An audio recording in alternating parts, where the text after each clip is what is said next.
Welcome to gradient education. जैसे कि बहुत से बच्चों का क्वेरी रहती है और डाउट भी रहता है कि हमें आईआईटी, जेई मेंस या नीट की तैयारी करनी चाहिए या नहीं करनी चाहिए। तो इसके रिगार्डिंग और जो भी इंफॉर्मेशन है हमारे सर एसएन सर यहाँ मौजूद हैं, उन्हें हम बुलाना चाहेंगे। Sir please. तो इसमें सर बच्चों का बहुत से ये प्रश्न रहता है कि हमें आईआईटी या नीट की तैयारी कब करनी चाहिए, किस क्लास से स्टार्ट कर देनी चाहिए, और डाउट बहुत बच्चों का इसका लेकर रहता है। बहुत बच्चे 12th के बाद स्टार्ट करना चाहते हैं। तो इसके रिगार्डिंग आप बच्चों को इन्फॉर्मेशन दीजिए जिससे उनके सिलेक्शन की श्योरिटी हो। देखो, जो बच्चे गांव से आते हैं जनरली उनके पेरेंट्स को ये नहीं पता होता है जी कि आईआईटी और नीट की तैयारी पहले से भी होती है। मतलब क्लास 6 से ही बच्चे कुछ तो करते हैं, कुछ 8 से करते हैं और कुछ 11 से करते हैं। शहर के जो पेरेंट्स होते हैं उन्हें जानकारी भी ज्यादा होती है, इंफॉर्मेशन रहती है, पढ़ाई को लेकर थोड़ा मतलब उत्सुक भी रहते हैं कि हाँ उनका बच्चा आगे निकल जाए। जी।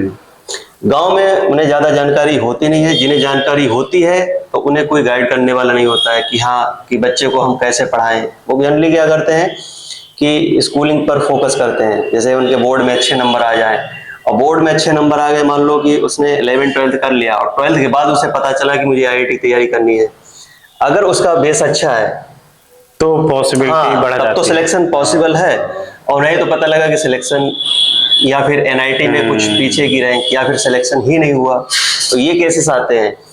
अगर कोई बच्चा एवरेज भी है, अगर वो स्टार्टिंग से तैयारी कर रहा है, 8, 9, 10 से तैयारी कर रहा है, तो उसका आईआईटी में और एनआईटी में दोनों में ही चांस होते हैं कि सिलेक्शन हो जाएगा। अगर बच्चा मान लो कि बहुत इंटेलिजेंट है तब तो वो कर ही लेगा। अगर उसे मान लो कि 12th के बाद जैसे जाते हैं, बहुत से बच्चे जैसे जाते हैं, लेकिन वो उनका बेस पहले से ही मजबूत होता है। कुछ ऐसे बच्चे होते हैं कि उन्हें ये तो पता होता है कि हाँ मुझे आईआईटी करना है या नीट करना है। अगर कोई गाइड करने वाला हो, डाउट क्लियर करने वाला हो, तो हम अच्छा कर जाएं। तो वो बहुत सारी प्रॉब्लम्स आती हैं। तो उसके लिए हम यहाँ पर ग्रेडियंट एजुकेशन फतेहगढ़ में आईआईटी और नीट की तैयारी हम करा रहे हैं। इसमें हम क्लास 8 से ही तैयारी कराते हैं, जिससे बच्चे का स्टार्टिंग से ही बेस मजबूत हो जाए और उसे सिलेक्शन की ही नहीं बल्कि उसकी रैंक भी अच्छी आए। क्योंकि कुछ बच्चे सिलेक्शन के लिए पढ़ते हैं, कुछ बच्चे रैंक के लिए भी पढ़ते हैं। जी जी।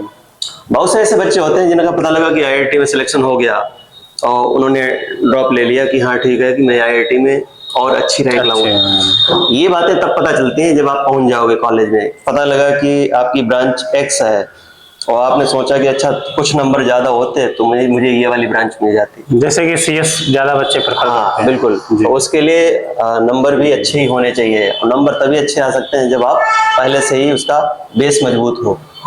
तो जैसा कि यहाँ पे सर ने बताया कि अगर आपको देखो आईआईटी में, जैसे सर ने बताया कि जी मेंस होता है, उसके बाद एडवांस होता है। तो अगर आपको एडवांस तक जाना है, यानी कि आपको आईआईटीज में अगर एडमिशन लेना है, तो आपको एक बेस, आपका फाउंडेशन यानी बहुत अच्छा होना चाहिए। तो इससे यही पता चल रहा है कि आपको या तो 8th या 9th जितनी जल्दी आप इसके बारे में जानकारी पाते हैं तो उतनी जल्दी से स्टार्ट कर देंगे, तो आपको एनआईटीज में एक सीट सुनिश्चित कर सकते हैं। ठीक है, और उससे और भी अगर बेटर करेंगे तो आप आईआईटीज में एडवांस क्लियर करके भी जैसे एडमिशन ले सकते हैं। इसमें क्या होता है कि पेरेंट्स क्या करते हैं स्टार्टिंग में, वो कहते हैं कि मेरा बेटा बहुत अच्छे स्कूल में जाए। जी जी। तो वो स्टार्टिंग में अच्छे स्कूल में भेजते हैं। यहाँ पे अच्छे स्कूल का मतलब है, जैसे मैं अपने एरिया की बात करता हूँ, तो जिसमें ज्यादा पैसे पड़ रहे हैं वो अच्छा स्कूल माना जाता है वहाँ पर।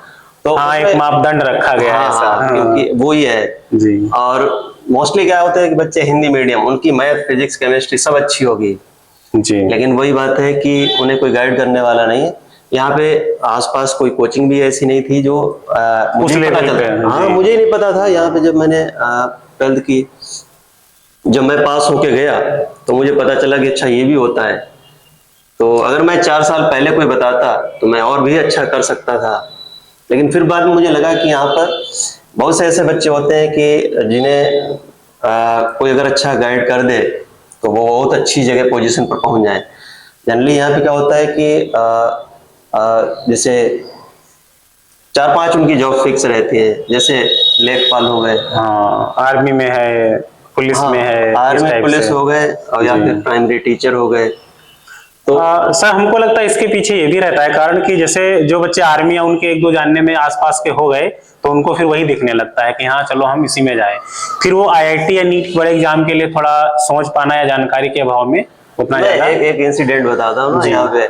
जी यहाँ पे क्या है कि जैसे एक मेरे ऐसे ही बात कर रहे थे, तो मैं भी बैठा था, तो वो जी कह रहे थे कि जैसे ऐसे डिस्कशन होने लगा तो उनके किसी रिलेटिव ने उनकी सैलरी पूछ दी होगी, जी। तो उन्होंने अपनी सैलरी बताई, जो भी बताई हो, तो उनके रिलेटिव ने सैलरी मानी ही नहीं, कि अरे इतनी तो होती नहीं है, होती नहीं। जी जी मतलब ये तो एग्जिस्ट ही नहीं करती है सैलरी, क्योंकि वो गवर्नमेंट जॉब में थे, तो उन्हें पता था कि जो यहाँ पे पे स्केल है वही होती है सैलरी। हाँ वही 40 के आसपास 50 के चाहे आसपास। 1 लाख 1.5 लाख, हाँ। इससे ऊपर थोड़ी ना सैलरी मानते हैं वो। आप बता भी दोगे तब भी नहीं मानेंगे।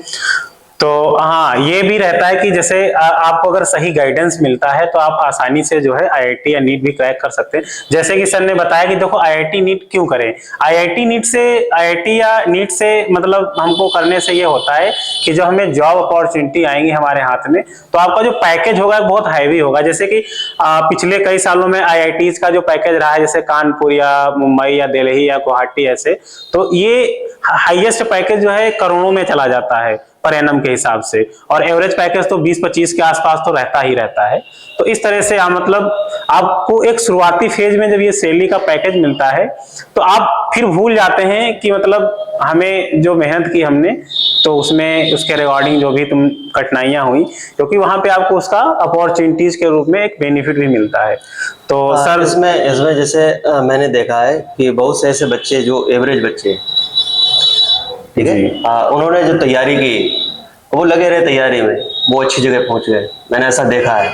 जी जी हाँ, तो ऐसा नहीं है कि हाँ बैकग्राउंड बहुत अच्छा हो कि नहीं उनके पिताजी आईएएस पीसीएस हो वही करते हो, ऐसे बहुत से मैंने देखे हैं बच्चे जिनके पिताजी खेती करते हैं और जी और हाँ बेटा बहुत अच्छा कर गया, वो वाले आते हैं, तो वहां पर खुद को भी खुशी होती है, क्योंकि हम भी भाई वही बैकग्राउंड से है ना कि पिताजी खेती कर रहे हैं ऐसे वाले। जी तो ऐसे वाले जो बच्चे आते हैं वो एक तो मेहनती होते हैं, वो डाइवर्ट कम होते हैं इधर उधर, उन्हें पता होता है कि हाँ क्लियरिटी रहती है कि मुझे करनी ही हाँ, करनी है। अगर घर की स्थिति ठीक नहीं है तो ये एक प्लस पॉइंट है आपका पढ़ाई के लिए, मतलब मेरा ऐसा मानना है कि आधी नहीं, प्रॉब्लम तो आपकी दूर जी, हो गई, जी, क्योंकि अगर जी। पैसे वाली प्रॉब्लम है तो आधी प्रॉब्लम आपकी डिस्ट्रैक्शन वाली दूर हो गई, फिर तो आपको पढ़ना ही है और उसके लिए सिलेक्शन के लिए लगना है।